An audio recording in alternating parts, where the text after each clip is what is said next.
Magandang araw Pilipinas, narito po ang latest Weather Today forecast. Lahat. Ito na po ang update ukol kay Bagyong Ramil na may international name na Fengshen. Ngayon, tropical storm category pa rin po ito. So pumunta po muna tayo sa latest na satellite animation nitong si Bagyong Ramil.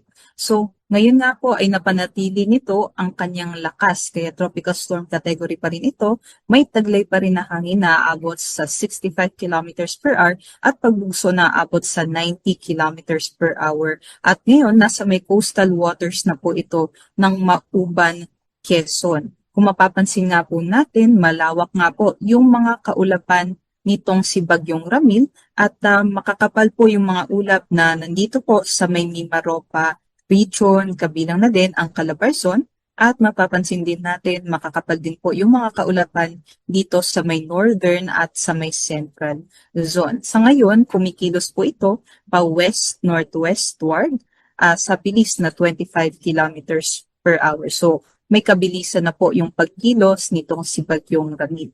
At para lang po ma-imagine ng ating mga kababayan, yung mga taglay na hangin itong si Bagyong Ramil kung kayo po'y nag-drive ng motor o mga sasakyan, imagine na lang po natin 65 kilometers yung patakbo nyo. Ganun po kalalakas yung hangin nitong si Bagyong Ramil. Posible hanggang 90 kilometers per hour nga po.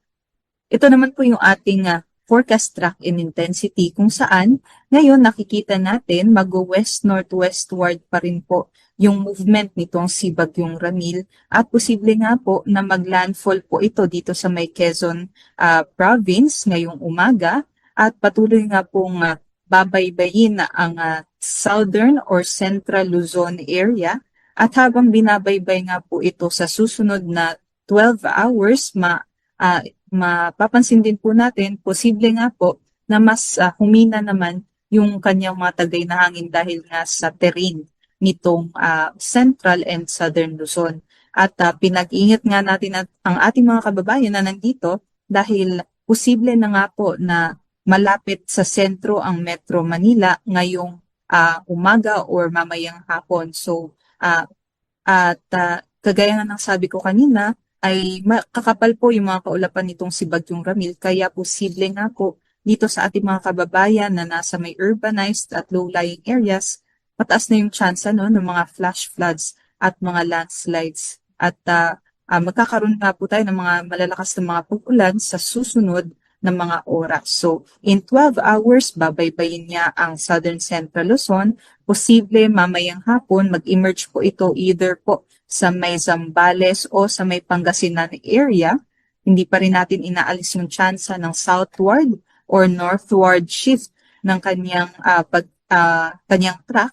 So possible makaranas pa rin po ang maari din na yung sentro nitong Bagyong Ramil, pwede pa rin po dito sa may Bataan or sa lower portions ng Zambales. At inaasahan natin mamayang hapon or gabi ay nandito na po sa West Philippine Sea itong si Bagyong Ramil. Kaya ang makakaranas na po ng mga epekto nito ay dito po sa may northern at central Luzon area. At inaasahan natin bukas naman o sa Lunes ay lalabas na ito ng ating Philippine Area of Responsibility sa umaga o sa tanghali. At ito naman pong bilog na yellow, ito po yung makakaranas ng malalakas na hangin na mas mataas pa sa 39 kilometers per hour. So ito nga po yung mga nasa ating wind signal. So malaki na po yung sakop nitong malalakas na hangin nitong si Bagyong Ramil. So ito naman po yung mga nasa wind signal number 2 from kaninang alas 5 ng umaga, wala naman pong pagbabago sa wind signal number 2 natin. Nandun pa rin po ito or nakataas pa rin ito sa southeastern portion dito po sa may Quirino, central and southern portions ng Nueva Vizcaya, central and southern portion ng Benguet, central and southern portion ng La Union, Pangasinan, Aurora, pati na rin po sa may Nueva Ecija, sa Bulacan, Tarlac, dito rin po sa may Pampanga, pati sa may northern and central portions ng Zambales, kabilang na din ang northern portion ng Metro Manila, northern and central portions ng Rizal, northern and eastern portions ng Quezon, kabilang ang Polillo Islands, Camarines Norte, northwestern portion din po ng Camarines Sur. So same pa rin po ito sa ating 5 a.m. update. So sa ating wind signal number 1 naman, nabawasan na po yung ating wind signals no dito sa Visayas. So wala na tayong wind signals sa Visayas at nabawasan na din yung ating mga wind signals dito po sa may Bicol region, sa Masbate at Sorsogon. Kaya para sa ating mga kababayan na naghihintay po sa port ng Matnog o sa May Alin ay pwede na po tayong makapaglayag dahil ngayon nga po ay wala na pong wind signal po dyan. So wind signal number 1 sa may Cagayan, sa may Babuyan Islands, Isabela, sa nalalabing bahagi ng Quirino at sa Nueva Vizcaya, Apayao, Abra, Kalinga, Mountain Province, Ifugao, nalalabing bahagi din ng Benguet, Ilocos Norte, Ilocos Sur, nalalabing bahagi ng La Union, kabilang na din ang ilang bahagi din po ng Zambales pati sa may Bataan, nalalabing bahagi dito sa Metro Manila, sa Quezon at pati na rin po sa may Rizal at Laguna, Cavite, Batangas, pati na rin sa may Occidental Mindoro, Oriental Mindoro, Marinduque, Romblon, dito rin sa may Camarines Sur, Catanduanes, Albay, central and western portions ng Sorsogon at sa may northern portion ng Masbate, kabilang na ang Ticao at Burias Islands. So sila nga po yung makakaranas ng 39 to 61 kilometers per hour ng mga hangin.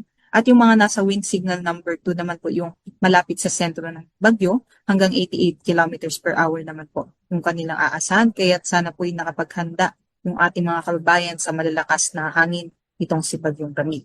At para naman po dun sa mga probinsya na wala sa wind signals, ay posible pa rin po tayo makaranas ng strong to gale force gust dito ngayong araw sa may Cagayan Valley, Oriental Mindoro, Masbate, Kaluya Islands, Samar, Eastern Samar, pati na rin sa may Biliran.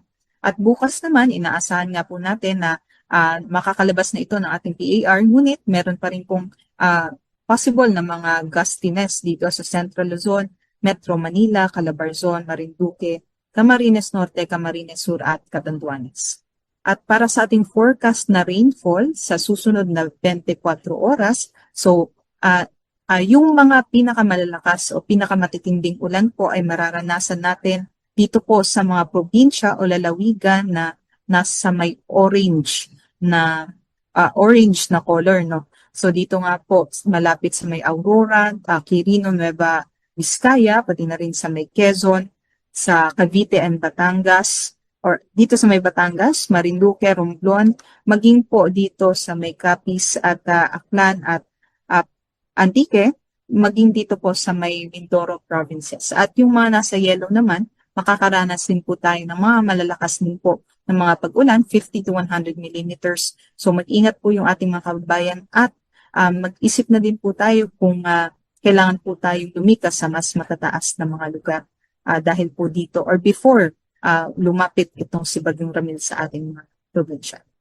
Bukas naman, dahil makakalabas na ito ng ating PAR si Bagyong Ramil, ay inaasahan naman natin yung malalakas na lamang po na pag-ulan ay dito na lamang sa may La Union, Pangasinan at Zambales. Ngunit inaasahan natin na magkakaroon pa rin naman po tayo ng possible improving weather conditions no sa malaking bahagi ng ating bansa, yung mga thunderstorms lamang sa hapon o sa gabi. At sa gale warning naman natin, nakataas pa rin po ito sa may western and eastern seaboards ng Luzon, kaya bawal pong maglayag ating mga kababayan. Pati na rin po dun sa may mga wind signals. So, gale warning po natin nasa may Aurora, Isabela, Quezon, Polillo Islands, Camarines Norte, Pangasinan, Zambales, Bataan, Metro Manila, Cavite, western coast ng Batangas, pati na rin po sa northern coast ng Occidental Mindoro, kabilang ang Lubang Islands. Para po ito sa ating safety dahil matataas po yung mga pag-alon dito po sa mga nabanggit na lugar. At doon din po sa may western and northern seaboards din ng Luzon ay mag-ingat pa rin po tayo. Delikado pa rin po yung hanggang 3.5 meters na mga pag-alon para sa ating mga kababayan na may mga maliliit na sasakyang pandagat. Sa storm surge naman, yung mga nasa yellow, ito po yung possible na makaranas ng pagtaas ng wave heights natin o magkaranas po tayo ng mga daluyong dahil sa lakas ng hangin nataglay nitong si Bagyong Ramil, 1 to 2 meters po sa may Aurora, Bataan, Batangas, Camarines Sur, Cavite, Ilocos Sur, La Union, Marinduque, Occidental Mindoro, Pangasinan, Quezon, pati na rin sa may Zambales. At yan lamang po ang latest update